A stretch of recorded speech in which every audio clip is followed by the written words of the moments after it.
Magandang hapon po. Narito na po magiging lagay ng panahon ngayong hapon ng Biyernes, July 25, 2025.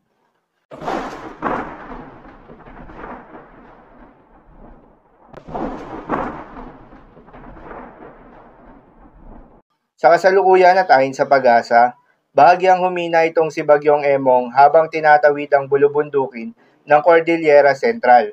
Tropical Cyclone Wind Signal number 3 nakataas pa rin, habang patuloy ring nakakaapekto itong southwest monsoon o hanging habagat sa malaking bahagi ng ating bansa.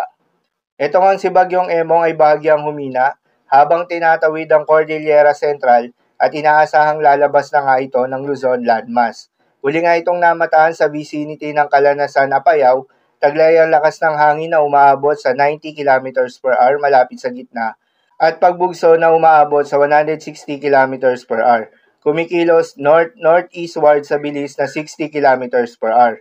Kahit nga humina na itong si Bagyong Emong ay may nakataas pa rin na tropical cyclone wind signal number 3 sa bahagi ng northeastern portion ng Ilocos Norte, northern portion ng Apayao, at northwestern portion ng mainland Cagayan.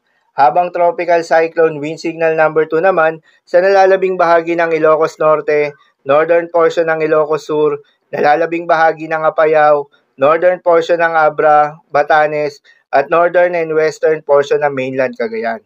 Habang tropical cyclone wind signal number 1 naman sa nalalabing bahagi ng Ilocos Sur, northern portion ng La Union, nalalabing bahagi ng Abra, northern portion ng Benguet, Kalinga, Mountain Province, Ifugao, nalalabing bahagi ng mainland Cagayan, at northern portion ng Isabela. Sa mga nabanggit na lugar, posible pa ring maranasan ng minimal to moderate impact mula sa malalakas na hangin na may kasamang mga pag-ulan. Para sa magiging track nitong si Bagyong Emong, inaasahan na lalabas na ito ng Babuyan Channel at asahan na lalapit ito o dadaan ito sa Babuyan Islands at Batanes ngayong hapon. Inaasahan naman na lalabas ito ng Philippine Area of Responsibility bukas ng umaga, patuloy na ring ihina ito dahil sa unfavorable environment. Posibleng maging low pressure area na lamang ito bukas ng gabi bago pumasok ng East China Sea. Dahil nga sa unfavorable environment, posible rin ang mabilisang paghina nito. Samantala may dalawang bagyo pa na binabantayan sa labas ng Philippine Area of Responsibility. Ito nga itong si Bagyong Francisco na dating si Bagyong Dante na huli namang namataan sa layong 675 kilometers north-northeast ng Itbay at Batanes. Habang yung isang bagyo na may international name na Crosa ay huli namang namataan sa layong 2,260 kilometers east ng Central Luzon. Ang dalawang nasabing bagyo ay malayo sa ating kalupaan at walang direktang epekto sa anumang bahagi ng ating bansa.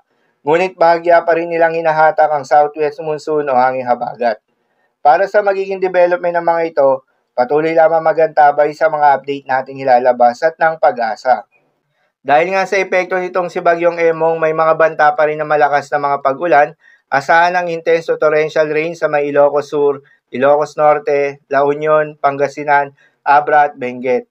Heavy to intense rains naman sa may Batanes, Cagayan, Apayao, Mountain Province, Ifugao, Kalinga at Zambales, habang moderate to heavy rains naman sa may Isabela, Nueva Vizcaya at Nueva Ecija. Dahil naman sa epekto nitong habagat, may banta rin ng malalakas na mga pag-ulan, asahan ng intense to torrential rain sa may Occidental Mindoro, heavy to intense rain sa may Bataan, Pampanga, Cavite, Batangas, Tarlac at Laguna. Moderate to heavy rains naman sa may Metro Manila, Bulacan, Rizal, Quezon, Aurora, Quirino, Oriental Mindoro, Palawan, Marinduque, Romblon, Camarines Norte, Camarines Sur, Albay at Antique. Dahil pa rin nga sa epekto nitong southwest monsoon, posible pa rin makaranas ng mga pagbugso ng hangin. Sa may Central Luzon, ito yung mga lugar na hindi nakasailalim sa tropical cyclone wind signal. Kabilang din dito ang Metro Manila, Calabarzon, Bicol Region, Mimaropa, Visayas, Zamboanga del Norte, Misamis Occidental, Lanao del Norte, Camiguin, Dinagat Islands at Davao Oriental. Sa mga apektadong lugar, ingat sa mga posibleng banta ng pagbaha at pagguho ng lupa, lalong-lalo na sa mga lugar na inuulan na noong mga nakaraang araw pa.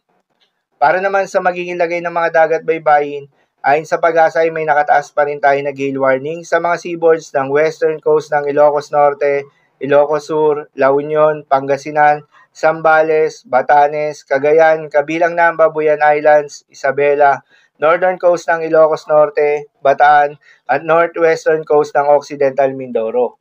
Pahin ng Pag-asa ay huwag munang pumalahot yung mga kababayan nating mangingisda at yung may mga maliliit na sasakyang pandagat sa mga nasabing seaboards dahil inaasahan pa rin yung maalon hanggang sa napakaalon na karagatan. So yun lamang po para sa lagay ng panahon ngayong hapon ng Biyernes. Keep safe everyone.